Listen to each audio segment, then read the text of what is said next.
Hello, I'm your host, Brian Callanan. How is the Seattle City Council responding to the mayor's new budget proposal?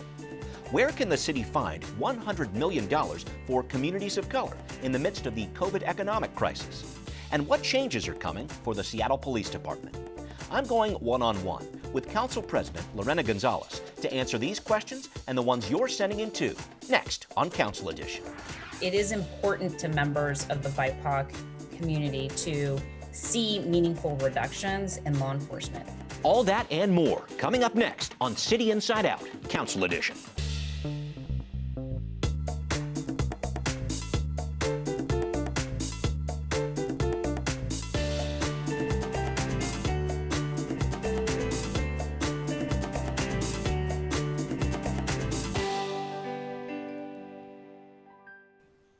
And here we go with Council President Lorena González joining me right as the council starts its annual budget process. Thank you for coming on the show during such a busy time, Lorena. I really appreciate it. Of course, Brian. Good to be here. Yeah, great. I wanted to start by looking big picture at the relationship between the city council and the mayor right at this moment. I'm going to play a quick clip from the mayor's speech about her 2021 budget. Here it is. In recent months, we have had policy disagreements about their pledge to cut the police by 50%. The best approach to addressing encampments, spending of the city's emergency funds, and raising taxes only on Seattle businesses. We may still have policy disagreements in the future, but you expect and deserve your government to work together on the toughest challenges. In this unprecedented moment, you deserve leaders that will work hard to bridge our divides. So what's your reaction to what the mayor said, and how would you describe the council's relationship with her office right now as you start looking at her budget proposal? I've been saying for weeks now that it's important for us as elected leaders in our city to come together to put aside our personal grievances and our personal disagreements in terms of governance style to really roll up our sleeves and get to work on identifying real solutions to real problems facing people in the city of Seattle every single day, and I think that's what I'm going to continue to be focused on. I want to encourage us all to continue to be focused on that, and identifying where we can have common ground and figuring out how to shepherd those issues forward is going to be important. Now, that being said, disagreements are likely going to happen in the future. I think that's a healthy part of our democracy, frankly, and it's important to the checks and balances between the legislative branch, which the city council is, and the mayor's office as the executive. So I think I largely agree that it's important for us to pull together and make sure that we are up to the task to meet the challenges facing the people that we represent. Thank you for that. The mayor vetoed the Jumpstart legislation the council passed to tax big businesses for COVID relief. The council, of course, voted to override that back in August. She's now talking about using a portion of that tax revenue to invest $100 million in BIPOC communities, Black, Indigenous, people of color. Do you agree with her plan for that Jumpstart money?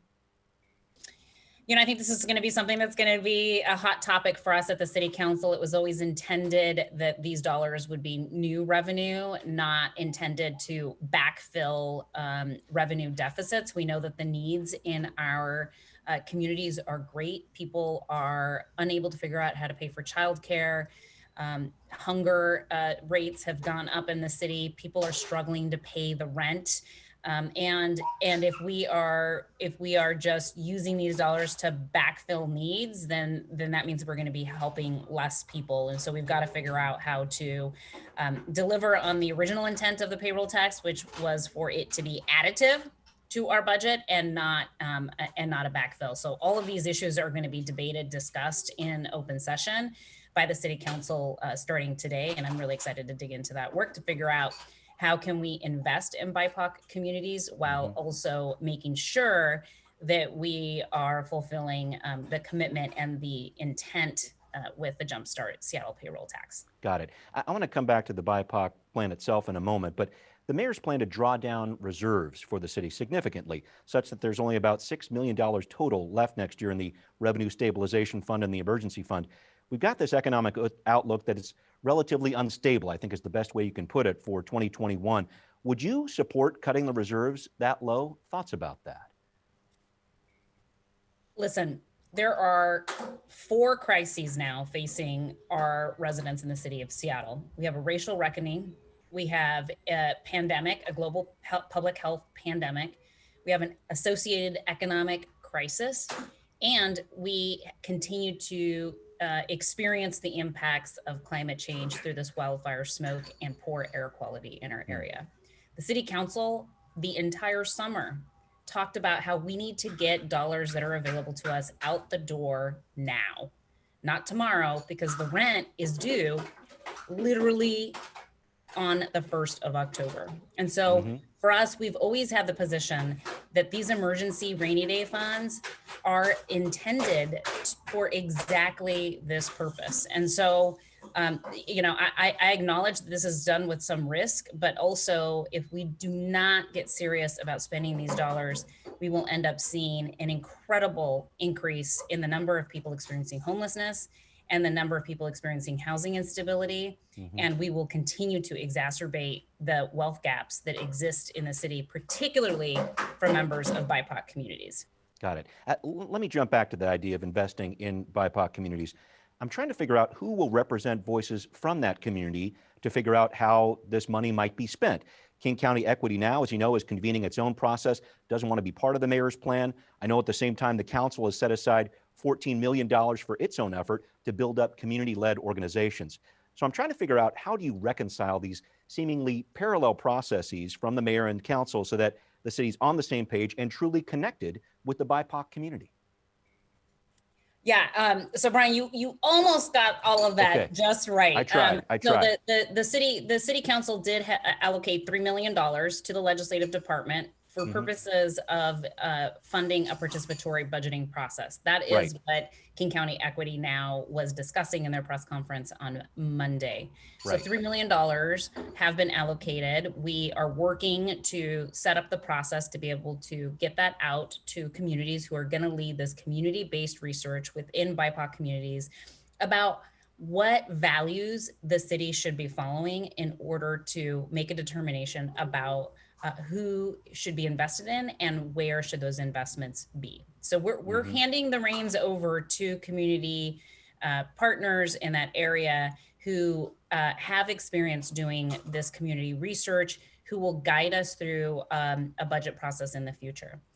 There's also $14 million that we allocated, that we overturned a veto on this last week. And those $14 million are going to go through the Human Services Department for community safety programs, including preventing youth and gun violence throughout our city. The mayor has committed, and I'm very happy to hear that she has committed to getting those dollars out the door now. And that's going to be really important to scaling up those restorative justice models that are critical to actually producing community safety and preventing violence in the first place for BIPOC communities. This money is really important to get out there to build up these programs.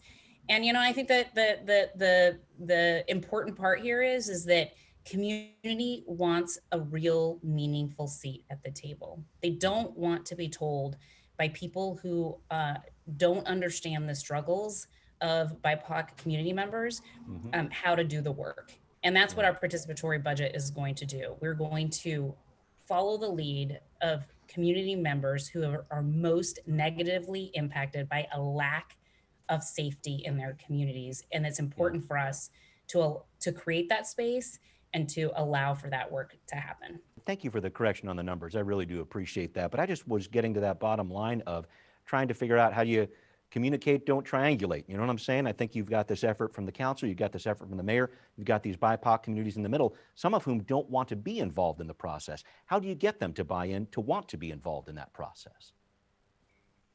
I think that we have been spending the last 5 weeks talking to the mayor about avoiding parallel processes that will only produce division amongst BIPOC communities. And I think that what you're seeing now is a significant amount of organizing within BIPOC communities to have solidarity with each other, to make sure that they're not going to be triangulated and be put in a position where they are fighting against each other for what is a limited number of dollars once everybody signs up and says that they want some. And so I think it's going to be important through this budget process for the city council as the budget appropriation authority for the city to really take a hard look at the mayor's proposal of $100 million and make some decisions about how to align these processes and how to make sure that the participatory budget process, which is not a new concept, it's been around for a very long time. Right.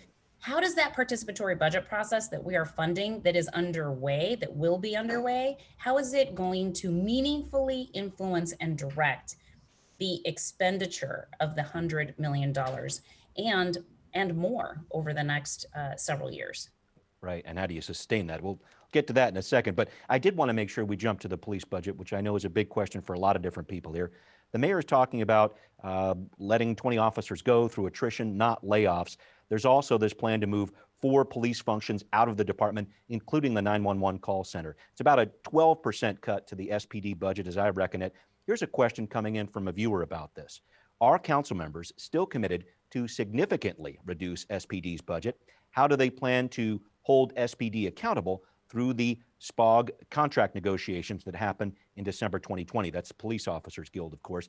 A bit to unpack there, but the question is this, Lorena, is the mayor cutting enough? And talk about your vision for the SPD budget in 2021, please.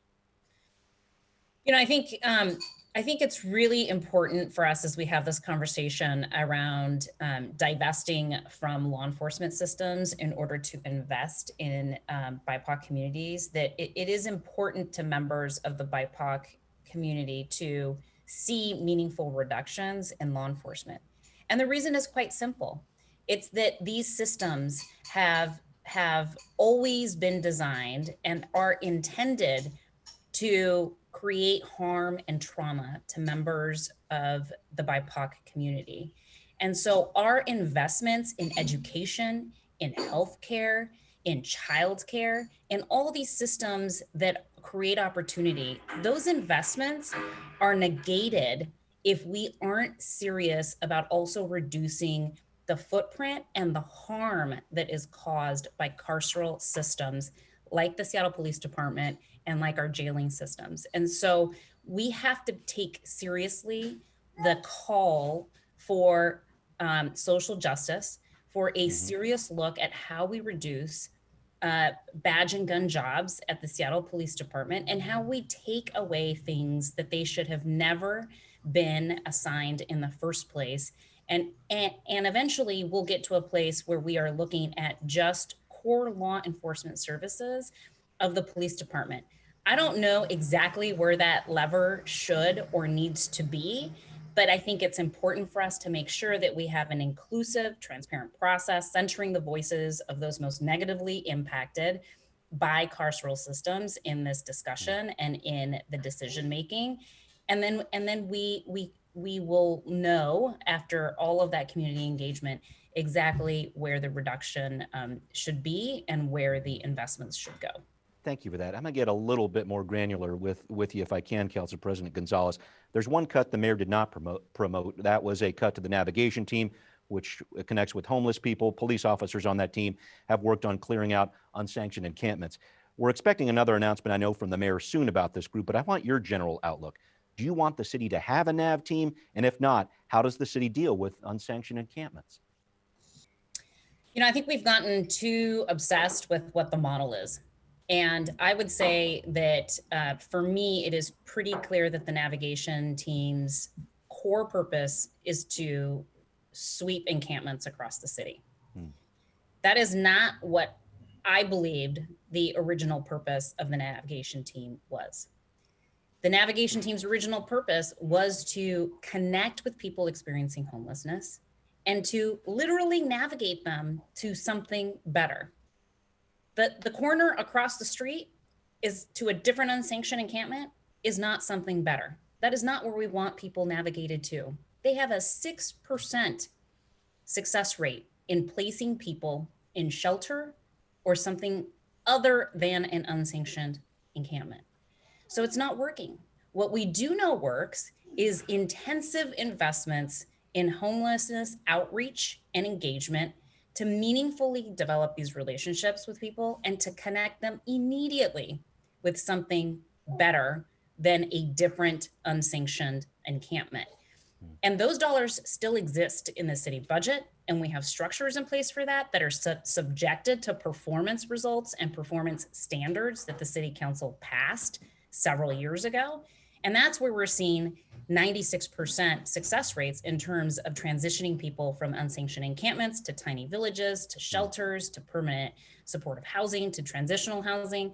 That's where we should be investing our dollars. That's what we should be focused on. And right now, we've lost focus of that, and we have spent too much time arguing about what the model is and whether it's whether you're for the navigation team or not. Now, I get it. We need to clean up public health hazard, public safety hazard, unsanctioned encampments. Yeah. I think there's going to be a need to have a conversation about what the right model for that work is. But I think the navigation team is sort of lost its way, if you will. Is there anything to do right here, right now, with the navigation team seemingly on hold? Just anecdotally, I've noticed on my walks to City Hall and around here, we've seen some more encampments out on sidewalks and on the streets, blocking sidewalks, forcing people to walk in the street, things of that nature. Again, I'm talking anecdotally here, but is there something to do right now in terms of that outreach that needs to happen for these unsanctioned encampments? Yeah, I would say we've got to be really careful here. We have to remember that the city's homelessness response is now in the context of COVID-19 and the realities of this public health crisis. So months ago, the CDC issued a directive saying you should not be sweeping homeless people. We should not be removing unsanctioned encampments in your cities, because it will result in an increase in the spread of COVID-19 throughout the unsheltered population. And that is a major public health risk. So don't do it. So there has been a stand down order issued to the navigation team to not engage in removing those obstructions. That's part of the reason we're seeing an increase of unsanctioned encampments throughout the city. And so the question is as we are looking towards resuming the work of outreach and engagement, how do we best utilize our limited dollars in the context of a deficit to really, really meaningfully connect folks to things we know work? And we know what things work. It is the social workers in the field connecting with people and transporting them immediately to an option that best suits their needs, whether it's drug and alcohol treatment, whether it's a mental health treatment facility, or whether it's just a warm mat on the ground in one of our shelters that are COVID-19 retrofitted.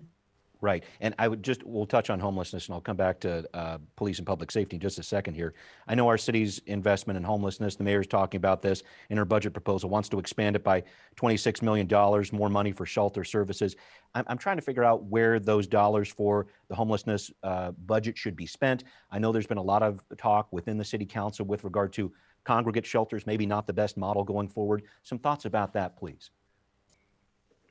Yeah, so long as we are dealing with COVID-19 and the realities of needing to stay 6 feet apart from people who are not members of your household, and so long as we don't have a vaccination that is readily available and deployed throughout our communities, we have to have a different way of sheltering people who don't have a place to shelter. And that means that our old model of shelters, where you could literally put bodies next to each other on a floor in a mat, no longer works. We are going to need quite literally space for people to spread out in order to allow people to shelter safely and without the danger of being exposed to COVID-19. So that means that our shelter model is likely going to be a bit more expensive because we can shelter fewer people in the existing footprints of shelters that we currently have. So we have to figure out how to be creative and how to utilize partners in the private space to help us address the realities of the need for people to shelter in place in the context of COVID-19. And that means, and that includes making sure that our hotel rooms that are largely sitting vacant right now are available to people experiencing homelessness who need a place to shelter through the impending winter months, and until we have an opportunity to really vaccinate folks and go back to a different model of sheltering. Got it. A quick follow-up when it comes to public safety. I wanted to jump back on that. There are some frustrated businesses out there regarding the ongoing protests that are happening in our city. The vast majority of those protests are not violent, but some have been very destructive. Here's the question. Why all the attention to the police abuse versus the vandalism to business? Why is there no public denouncement of the activities of protesters? Your response to that thought, Lorena?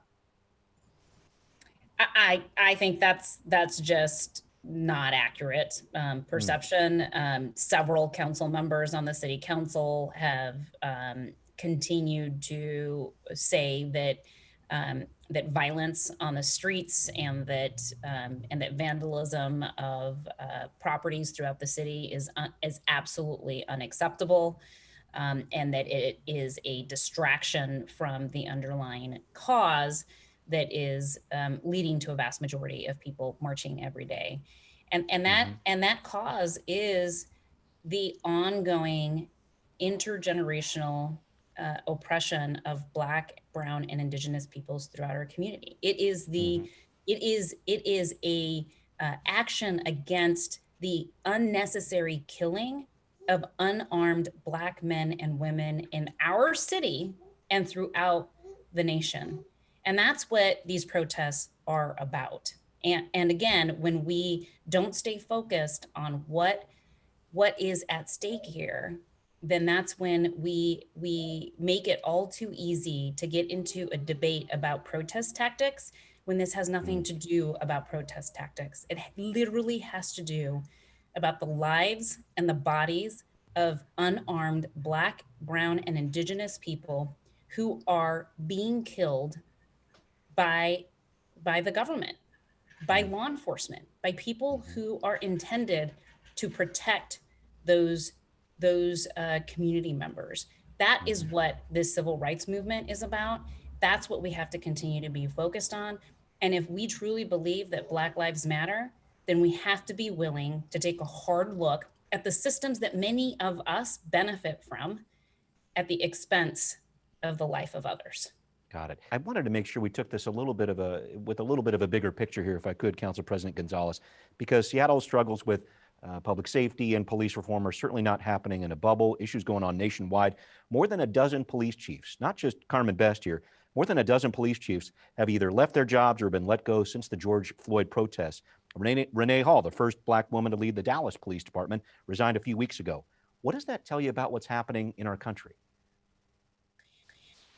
You know, I think that particularly as a woman of color, like I understand what it means to work as a woman of color within systems that were never designed for me. And I think that this moment in time really calls upon all of us, especially those of us who identify as people of color within these systems, to really, really step up and to really take on the challenges that our community members, that our family members are crying about every day. And that's the loss of their children as a result of state-sanctioned violence. And so I think what it says is that this is hard. This is really challenging stuff for us to deal with. And when you are part of the institution, when you are part of the system that has generationally created trauma and harm, there is a different expectation of you in terms of how you're going to fix the problem.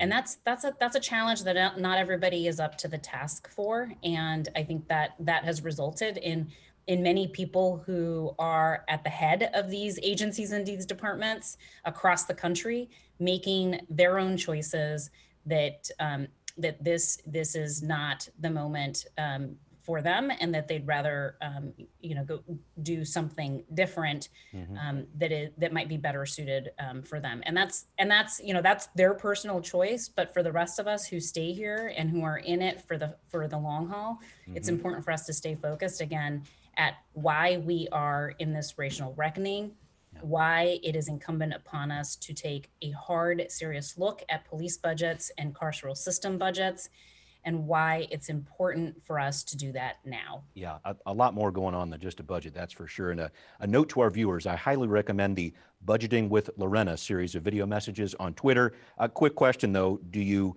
play those messages to your 8-month-old daughter to help her go to sleep? I think she prefers story time over the budgeting with Lorena, but I do sometimes have to film them while she sleeps. I did want to just wrap up the show here, Lorena, if I could with you. You mentioned soon after the council's override of the mayor's veto of your 2020 budget rebalancing, you really don't want another vetoed budget in November. To wrap up here, how do we get there? I think we get there by keeping those channels of communication open.